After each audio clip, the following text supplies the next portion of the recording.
Terpujilah akan nama-Mu ya Bapa Yahweh Tuhan kami, Tuhan semesta alam pencipta langit dan bumi, Yahweh yang kami sembah di dalam nama Tuhan Yesus Masiah.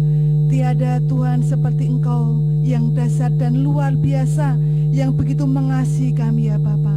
Karena itu Tuhan, pada saat ini kami naikkan segala puji, hormat dan syukur kami kepadamu Tuhan.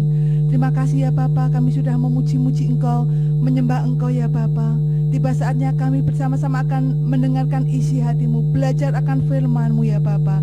Engkau berikan setiap kami urapan yang dari Engkau ya Bapa. Untuk hamba-Mu yang menyampaikan Engkau urapi, untuk setiap kami yang mendengarkan Engkau urapi ya Bapa. Sehingga setiap firman yang keluar tidak akan pernah sia-sia ya Bapa, tetapi akan termeterai di dalam kehidupan kami, dan kami menjadi pelaku-pelaku akan firman-Mu yang semakin hari semakin menyenangkan Engkau Bapa Yahweh. Terima kasih ya Tuhan, kalau ada kuasa-kuasa setan, kuasa jahat, roh-roh apapun yang bukan berasal dari Bapa Yahweh yang akan mengganggu jalannya pemberitaan firman, kami tolak, kami tengah katakan di dalam nama Tuhan Yesus Masiah.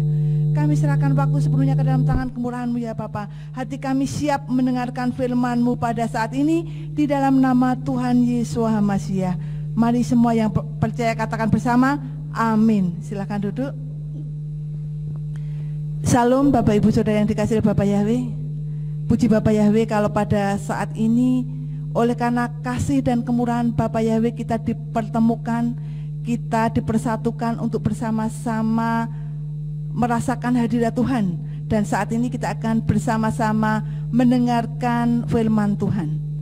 Kiranya Tuhan sendiri, Bapak Yahweh sendiri akan memberikan kita kemampuan supaya kita bisa memahami firman Tuhan, dan juga Tuhan akan memberikan kemampuan kepada kita semua supaya kita bisa menjadi pelaku-pelaku firman Bapak Yahweh. Bapak Ibu Saudara yang dikasihi oleh Bapak Yahweh, firman Tuhan hari ini saya beri judul Orang Benar yang Tertindas. Sebelumnya mari kita baca di dalam 2 Petrus atau 2 Kepa 2 ayat 7 dan 8. Bahkan dia telah melepaskan Lot, orang benar yang tertindas oleh tingkah laku dalam rangsangan badani orang-orang fasik. Karena hari demi hari dalam penglihatan dan pendengaran orang benar yang tinggal di antara mereka, hal itu terus menyiksa jiwa yang benar dengan perbuatan-perbuatan durhaka. Saya akan menggarisbawahi di dalam ayat yang ke-7.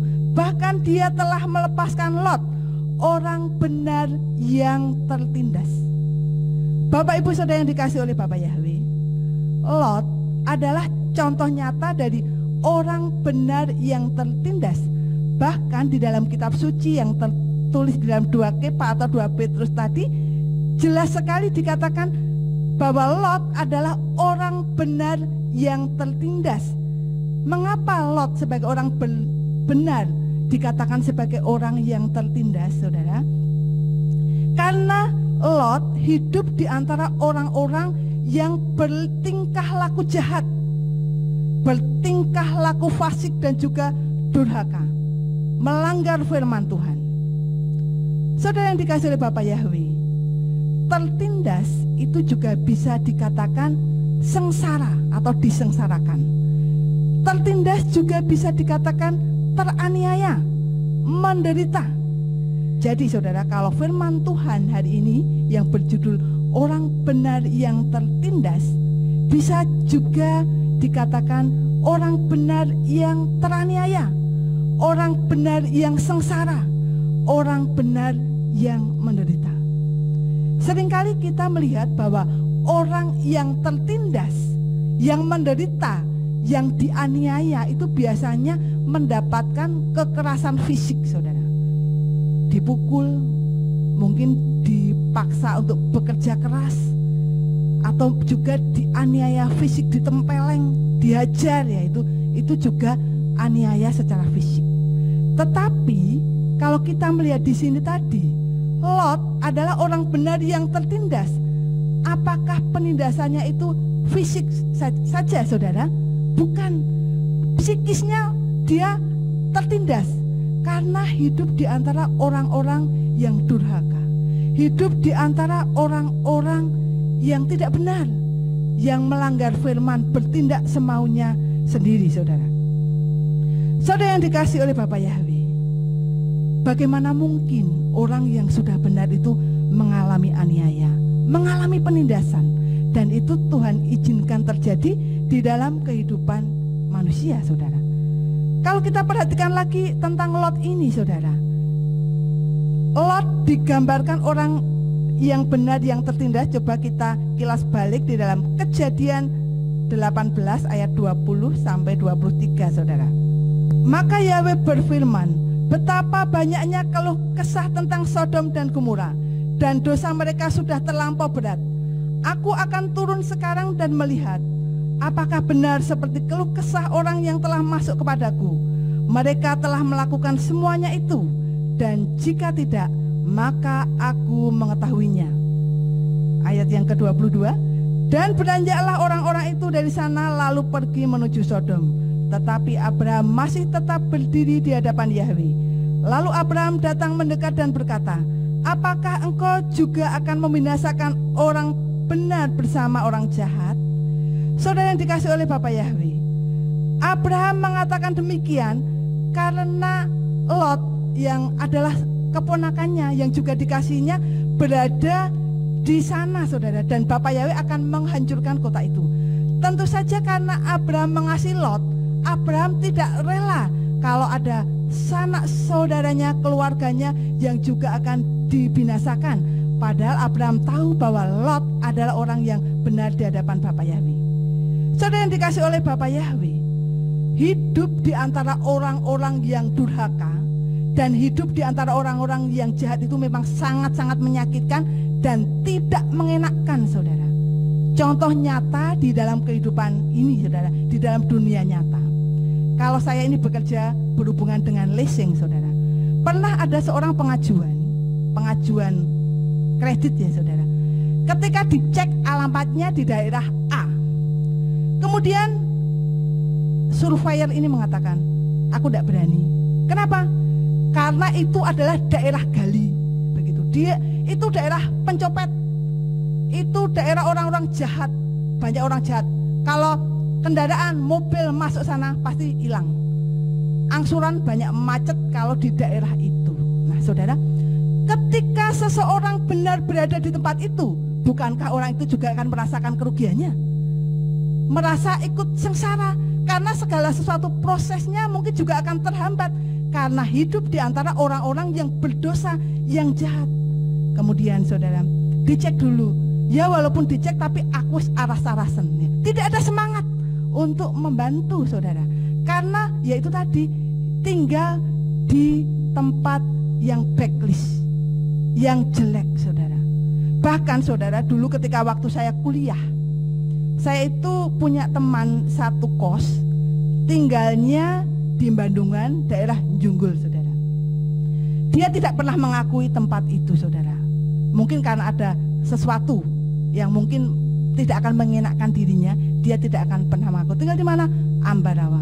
Kalau ada yang main, selalu menghindar, saudara. Itu teman saya kos. Ketika waktu itu saya tanyakan, oh alasannya demikian.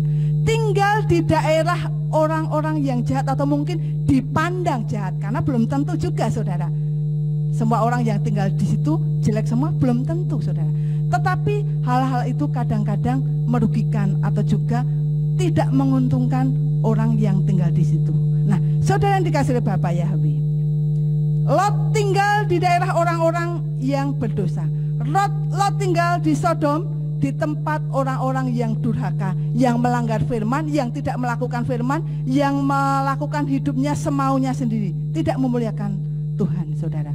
Dan ketika Tuhan akan menghancurkan tempat itu, Abraham memohon kepada Tuhan supaya Lot diselamatkan. Kalau kita baca di ayat-ayat selanjutnya, itu contoh yang pertama, saudara. Tinggal di lingkungan orang-orang jahat itu menyusahkan, membuat penderitaan dan juga merugikan. Kemudian kita lihat contoh yang kedua, bagaimana orang yang tertindas itu menderita, saudara. Kita melihat kehidupan Hana, saudara. Kita lihat di dalam 1 Samuel 1 ayat 6-7. Dan madunya membuatnya kesal, dia juga membuatnya gusar dengan memancing rasa kesal, karena Yahweh telah menutup kandungannya. Dan demikianlah Elkana melakukannya tahun demi tahun. Setiap kali Hana pergi ke bait Yahwe, Penina membuat gusar hatinya dan dia menangis dan tidak mau makan. Hana adalah seorang perempuan yang sangat bersusah hati, ya, kalau kita baca selanjutnya saudara, sebab Tuhan telah menutup kandungannya sehingga ia tidak dapat melahirkan anak. Pada waktu itu, kalau ada seorang wanita tidak mempunyai anak, ya, yang beredar di masyarakat pada waktu itu, wah, jangan-jangan orang ini berdosa atau orang ini dikutuk Tuhan. Jadi ketika orang tidak memiliki anak itu sudah sesuatu yang menderita, sedih, susah pada waktu itu, saudara. Nah, itu juga Elkana memiliki istri yang lain, yaitu Penina, yang selalu membuat Hana ini bersusah hati, selalu disakiti, mungkin kata-katanya yang tidak mengenakan. Kalau orang Jawa mengatakan nyelekit, ya saudara. Situasi yang tidak mengenakan, saudara. Tetapi apakah Hana tetap hidup benar di hadapan Tuhan, saudara? Apa yang dilakukan Hana? Kalau kita baca di dalam ayat yang ke-9 sampai 11, dan Hana bangun setelah mereka makan dan minum di Silo. Dan Imam Eli sedang duduk di atas kursi dekat tiang pintu tempat suci Yahwe. Ayat yang ke-10. Dan dia mengalami kepahitan jiwa dan berdoa kepada Yahwe, dan dia menangis terseduh-seduh. Dan dia mengucapkan sebuah nazar dan berkata, ya Yahwe Sebaot, jika engkau benar-benar akan memperhatikan penderitaan hambamu ini dan mau mengingat aku, dan tidak melupakan hambamu ini, dan mau memberikan kepada hambamu ini seorang anak laki-laki, maka aku akan memberikan dia kepada Yahwe seumur hidupnya, dan pisau cukur tidak akan menyentuh kepalanya. Saudara yang dikasih oleh Bapa Yahwe, situasi yang dialami oleh Hana pada waktu itu bukanlah situasi yang baik untuk mendorong dia berdoa, saudara. Tiap hari disakiti, menderita, mungkin secara manusia susah untuk datang kepada Tuhan, ngelokro gitu, begitu ya saudara. Tetapi Hana tetap datang kepada Tuhan, berdoa kepada Tuhan. Dan kalau kita lihat saudara, bagaimana kelakuan dari anak-anak Imam Eli, imam yang ada di Silo pada waktu itu. Hofni dan Pineas pun juga melakukan hal-hal yang melanggar firman, yang berdosa, yang juga memalukan, saudara. Mana buktinya? Kita baca 1 Samuel 1 ayat 12 sampai 14. Dan terjadilah pada waktu ia berdoa kepada Bapa Yahwe, Eli memperhatikan mulutnya dan Hana berbicara dalam hatinya.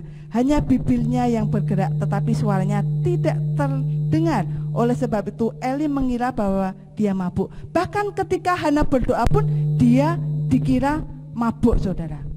Sementara anak-anak Eli ya saudara, di dalam pasal kedua ayat yang ke-12 sampai 14, dan anak-anak lelaki Eli 1 Samuel 2 ayat 12 adalah anak-anak dursila. Mereka tidak mengenal Yahwe, dan kebiasaan para imam dengan bangsa itu adalah apabila seseorang mempersembahkan korban, lalu datanglah pelayan imam pada saat daging itu sedang direbus dengan pengait bergigi 3 di tangannya, dan mencucukkan ke dalam panci atau ceret atau periuk atau belanga.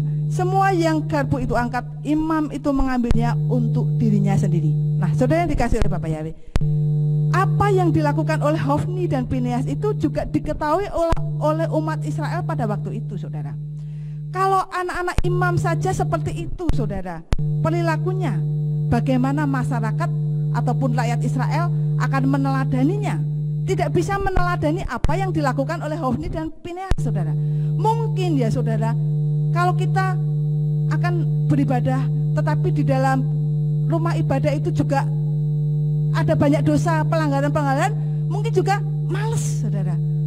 Untuk apa berdoa? Di sana banyak juga hal-hal berdosa yang dilakukan, ya. Tetapi Hana dalam situasi yang sulit, yang menderita, di satu sisi dia teraniaya oleh karena selalu dibuat dan disakiti hatinya oleh madunya yaitu Penina.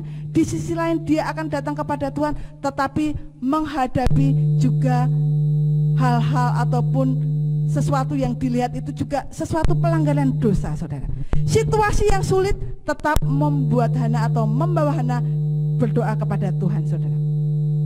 Saudara yang dikasihi oleh Bapa Yahweh, di dalam situasi yang tidak menguntungkan, mengalami penderitaan, sakit, tetapi Hana tetap memilih yang terbaik, tetap setia datang kepada Tuhan, berdoa kepada Tuhan.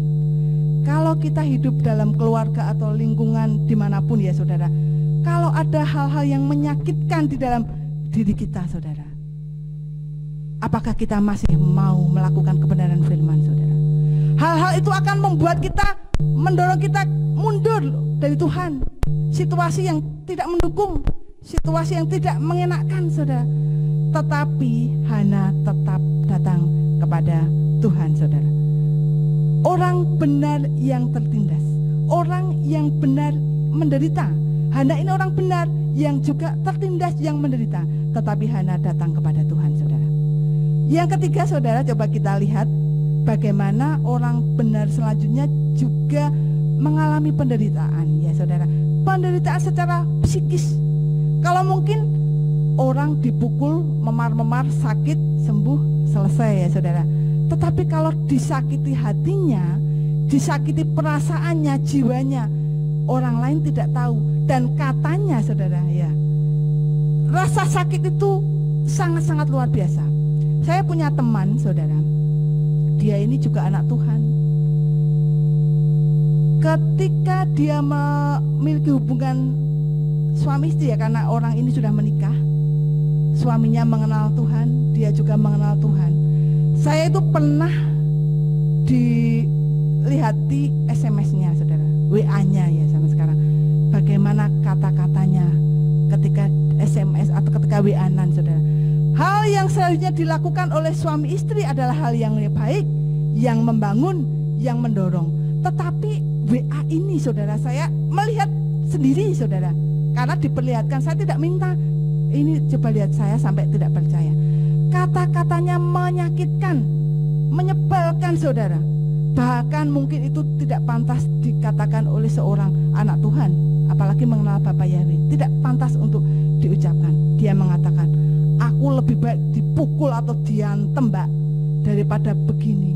Kalau diantem, dipukul, seminggu mari selesai sudah. Tetapi kalau WA-nya demikian-demikian itu menambah penderitaan saya. Tetap kuat mbak, Bapa Yahweh pasti menolong ya saudara. Coba kita baca di dalam Kejadian 29 ayat 31 sampai 35. Dan Yahweh melihat bahwa Lea adalah yang dibenci, dan dia membuka kandungannya, tetapi Rahel mandul. Dan Lea mengandung dan melahirkan seorang anak laki-laki, dan dia menyebut namanya Ruben, karena ia berkata, sesungguhnya Yahweh telah melihat kesengsaraanku, maka sekarang suamiku akan mencintai aku. Dan dia mengandung lagi, lalu melahirkan seorang anak laki-laki, dan dia berkata, karena Yahweh telah mendengar bahwa akulah yang dibenci, maka dia juga memberikan kepadaku anak ini.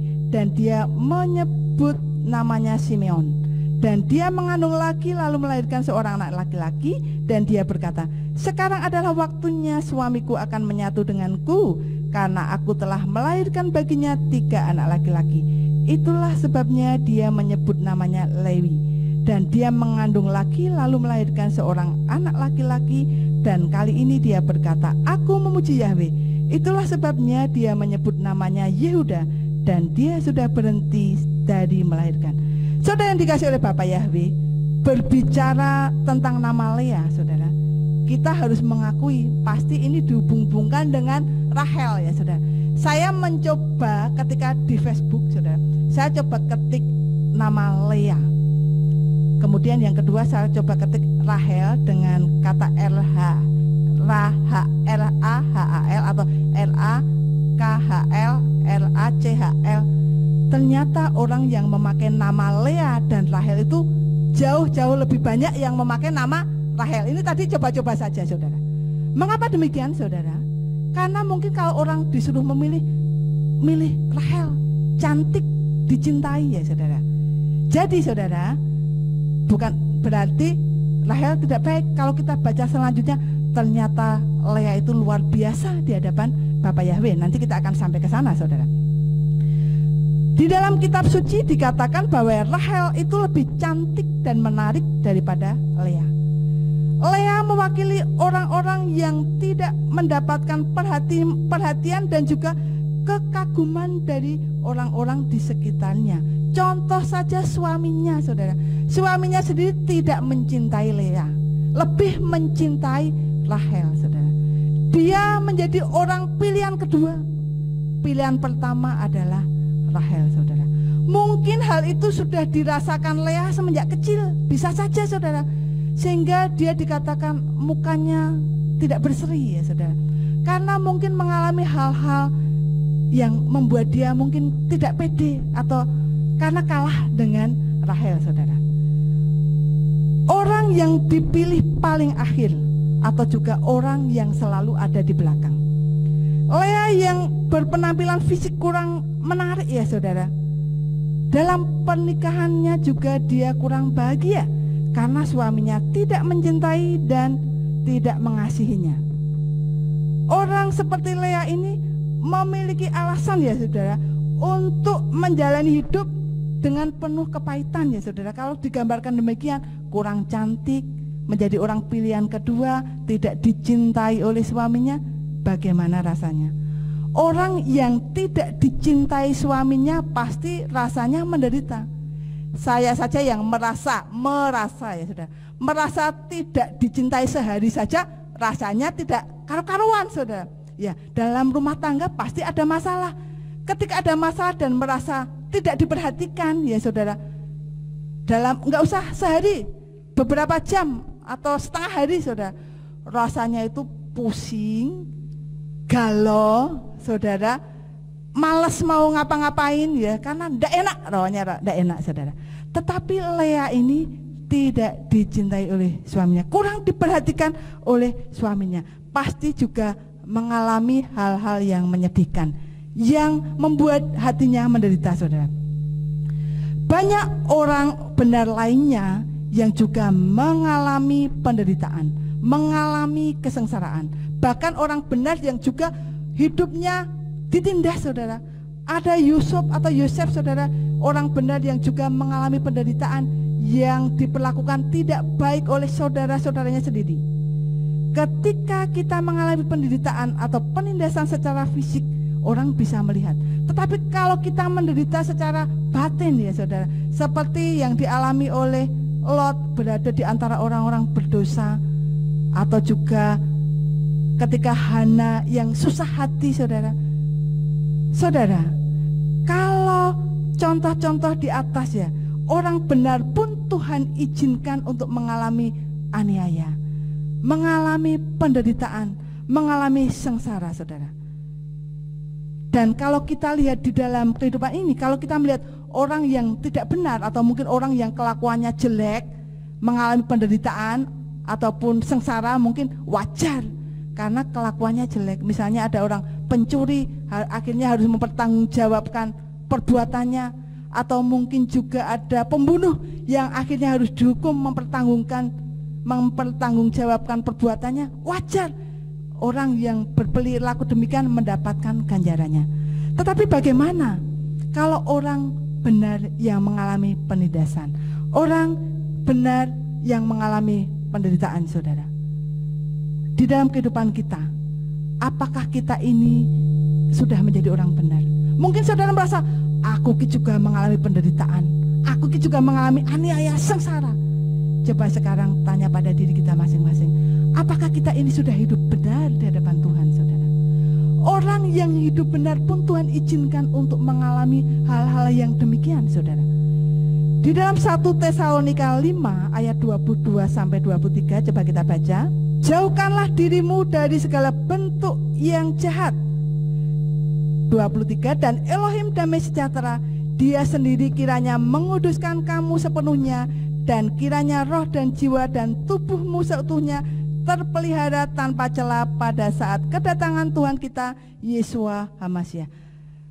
Rasul Paulus di dalam suratnya kepada jemaat di Tesalonika menegaskan, jauhkan dirimu dari segala bentuk yang jahat. Tuhan menghendaki kita untuk berbuat benar, saudara. Jangan melakukan hal-hal yang jahat, saudara. Di dalam kehidupan ini, saudara, kalau kita hidup benar di hadapan Tuhan, selain kita menjauhi hal-hal yang jahat, yang duniawi ya saudara, Tuhan mau di dalam kehidupan kita ini selaras dengan firman Tuhan. Itulah hidup benar, saudara, selaras dengan firman Tuhan. Selain itu juga kita harus menyenangkan hati Tuhan dan berserah penuh kepada kehendak Tuhan di dalam segenap kehidupan kita. Itu artinya juga kita memiliki ketaatan ketika kita hidup benar, taat kepada Tuhan, taat penuh kepada Tuhan, berserah kepada Tuhan. Tidak peduli apapun situasinya, kita tetap percaya bahwa Tuhan sanggup melakukan sesuatu di dalam kehidupan kita dan sanggup melepaskan kita ketika kita mengalami aniaya atau penderitaan. Bapak, Ibu, Saudara yang dikasihi oleh Bapa Yahweh, mungkin saat ini kita sudah berusaha untuk menjadi pribadi-pribadi yang benar dan sudah berusaha untuk menjadi benar di hadapan Tuhan. Tetapi ketika Tuhan izinkan kita mengalami aniaya, sengsara, penderitaan, saudara, bagaimana sikap kita, saudara? Ketika hal itu Tuhan izinkan, saudara, kita sudah melihat bagaimana orang-orang yang benar Tuhan izinkan mengalami penderitaan, saudara. Ketika hal itu terjadi di dalam kehidupan kita, apa yang harus kita lakukan? Yang pertama, saudara, tetap hidup selaras dengan firman, saudara. Hidup benar di hadapan Tuhan, saudara. Ketika kita menjadi orang benar, kita menjadi orang-orang pilihan yang diselamatkan oleh Tuhan. Seperti Lot tadi, saudara. Ketika dia berada di lingkungan orang jahat, tetapi dia hidup benar di hadapan Bapa Yahweh, tidak melakukan dosa seperti orang-orang di sekelilingnya, dia diselamatkan. Begitu juga di dalam kehidupan kita. Ketika kita berada di tempat demikian, kita bertahan, tetap menjaga iman kita kepada Tuhan, tetap hidup benar di hadapan Tuhan, saudara, pasti kita dibebaskan, kita dilepaskan. Kita kembali di dalam Kejadian 18 ayat 32 sampai 33, saudara. Dan dia berkata, aku mohon biarlah Tuhan tidak menjadi murka kalau aku berkata sekali ini saja, seandainya di sana didapati 10 orang benar. Dan dia menjawab, aku tidak akan membinasakannya oleh karena ke-10 orang benar itu. Dan setelah dia selesai berbicara kepada Abraham, pergilah Yahweh dan kembalilah Abraham ke tempat tinggalnya. Ketika Lot tetap hidup benar di hadapan Tuhan, berada di antara orang-orang yang jahat, yang durhaka, yang melanggar firman sedemikian rupa, Lot diselamatkan. Mengapa Lot bertahan di dalam situasi seperti itu, ya saudara? Hidup di dalam situasi seperti itu, situasi yang tidak mengenakan, tetapi dia tetap beriman kepada Tuhan, bertahan dengan kuat di dalam Tuhan, saudara. Mungkin kalau saat ini kita berada di lingkungan yang menjengkelkan, ya saudara, kembali ke tadi, saudara, ketika ada orang yang berada di lingkungan yang tidak mengenakan, karena mungkin dianggap daerah-daerah yang tidak baik, saudara, banyak orang yang tidak akan tahan, saudara. Bahkan tidak sedikit juga orang yang akan berpindah menjual asetnya atau tanahnya, saudara. Tidak kuat berada di tempat itu. Dan ketika sudah terlanjur berada di tempat itu, mungkin untuk menjual asetnya juga kesulitan.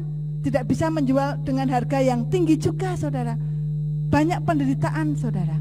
Tetapi ketika Lot kuat di dalam Tuhan, tetap berpegang, beriman kepada Tuhan, Lot dibebaskan dan diselamatkan. Jadi saudara yang dikasihi oleh Bapa Yahweh, ketika kita berada di antara orang-orang jahat, tetap pertahankan iman saudara. Pasti saatnya akan tiba, saudara akan dilepaskan, dibebaskan dan bebas dari penindasan itu. Karena saudara ada hidup benar di hadapan Tuhan, dilepaskan saudara, sehingga saudara akan menerima damai sejahtera dan sukacita dari Tuhan. Kapan waktunya? Kita tidak tahu, saudara. Tetapi kalau kita berharap kepada Tuhan, waktu Tuhan itu waktu yang pas, yang tepat, yang baik buat kita. Yang penting kita tetap setia dan bersandar kepada Tuhan, melakukan firman Tuhan. Kemudian yang kedua, apa yang kita lakukan ketika Tuhan izinkan kita berada di dalam aniaya atau penindasan, saudara? tetap berdoa kepada Tuhan seperti yang dilakukan Hana tadi. Kita baca kembali 1 Samuel 1 ayat 10 dan 11. Dan dia mengalami kepahitan jiwa dan berdoa kepada Yahweh, dan dia menangis terseduh-seduh, dan dia mengucapkan sebuah nazar dan berkata, "Ya Yahweh Sebaot, jika engkau benar-benar akan memperhatikan penderitaan hambamu ini dan mau mengingat aku dan tidak melupakan hambamu ini dan mau memberikan kepada hambamu ini seorang anak laki-laki, maka aku akan memberikan dia kepada Yahweh seumur hidupnya dan pisau cukur tidak akan menyentuh kepalanya." Hana berdoa dengan sungguh-sungguh kepada Tuhan untuk meminta seorang anak. Doa yang dipanjatkan oleh Hana tidak sekedar doa saja, tetapi dia dengan kesungguhan hati, dengan kerendahan hati, bahkan dia berdoa juga untuk kemuliaan Tuhan. Buktinya mana? Dia berdoa kalau anak ini nanti dilahirkan, anak ini akan dipersembahkan untuk seumur hidupnya untuk melayani Tuhan. Nah, doanya selain dengan sungguh-sungguh, dengan kerendahan hati, juga untuk kemuliaan Tuhan. Ketika orang dunia ini mengatakan, ya saudara, atau mungkin kita pernah mendengar ya, apa yang telah ditutup oleh Tuhan tidak dapat dibuka oleh siapapun, saudara. Tetapi doa mampu menghadirkan mujizat Tuhan. Dan Tuhan sanggup melakukan apapun, saudara. Yang mustahil menjadi tidak mustahil, yang tidak mungkin menjadi mungkin bersama Bapa Yahweh. Karena besar kuasanya Bapa Yahweh di dalam kehidupan kita, saudara. Jadi saudara, mari kita tetap berdoa kepada Tuhan apapun yang terjadi ketika saat ini ya. Mungkin saudara mengalami penderitaan ataupun sengsara yang rasa-rasanya tidak kuat, masalahnya besar ya saudara. Seolah-olah pintu sudah tertutup, tidak ada jalan keluar lagi, wes buntu begitu ya saudara. Mari kita berdoa kepada Tuhan dengan sungguh-sungguh ya saudara. Karena Tuhan itu sanggup menolong kita, dan Dia ini adalah pembuat mujizat saudara. Di dalam Yakobus 5 ayat 16 saudara, kita semua ini orang berdosa, tetapi sudah dibenarkan oleh darah Yesua.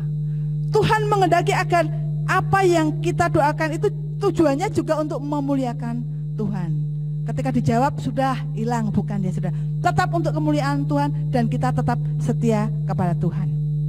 Mari kita berdoa dengan benar, sebagai orang benar, dengan rendah hati, dan juga untuk kemuliaan Tuhan. Maka Tuhan pasti akan menghadirkan mujizatnya di dalam kehidupan kita.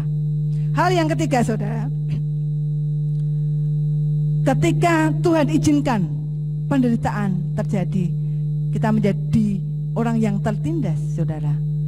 Yang ketiga saudara, selain tetap menjadi orang benar dengan melakukan firman, kemudian berdoa kepada Tuhan, percaya selalu akan pertolongan Tuhan.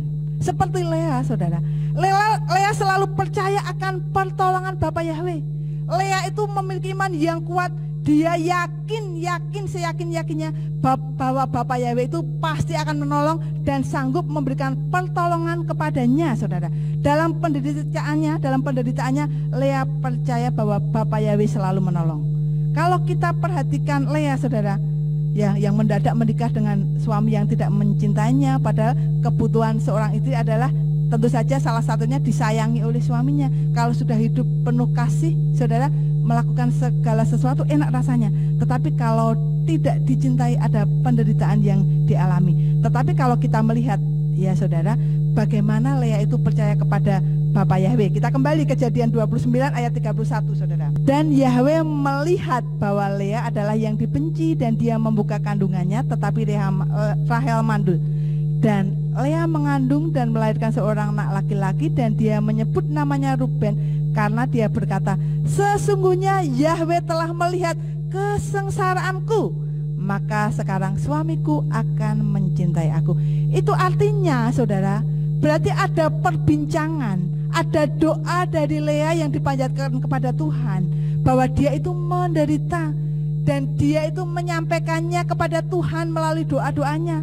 Dan ketika diberkati oleh seorang anak, Lea langsung mengatakan, sesungguhnya Yahweh telah melihat kesengsaraanku ya. Yahweh memang melihat, bahkan ayat 31, dan Yahweh melihat bahwa Lea adalah orang yang dibenci saudara.